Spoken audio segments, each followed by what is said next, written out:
এই দুনিয়াটা অজ্ঞানতার অন্ধকারে আচ্ছন্ন।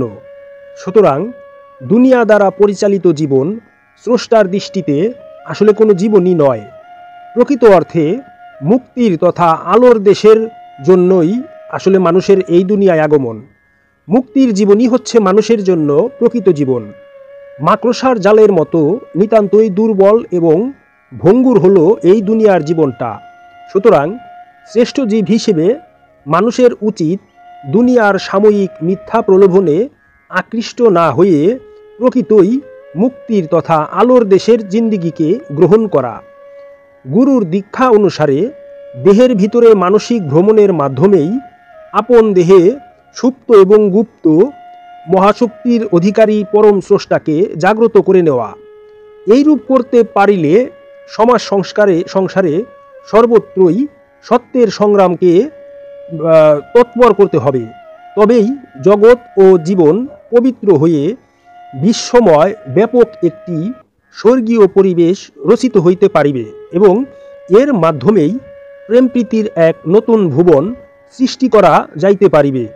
মানুষকে কখনোই ভুলে যাওয়া চলবে না যে এই দুনিয়া তথা এই দুনিয়ার মিছে মায়া মোহ এগুলো হচ্ছে অজ্ঞানতার অন্ধকার। আর এই অজ্ঞানতার অন্ধকারে আচ্ছন্ন থেকে দুনিয়ার মায়াজালে আটকে থেকে জীবন পরিচালিত করছি, এগুলো কখনোই আমাকে মুক্তির দেশে নিয়ে যাবে না। মুক্তির জীবন ব্যতিরেকে আসল জীবন আর নয়। মাকড়সার জালটাকে এখানে উদাহরণ হিসেবে নেওয়া যেতে পারে।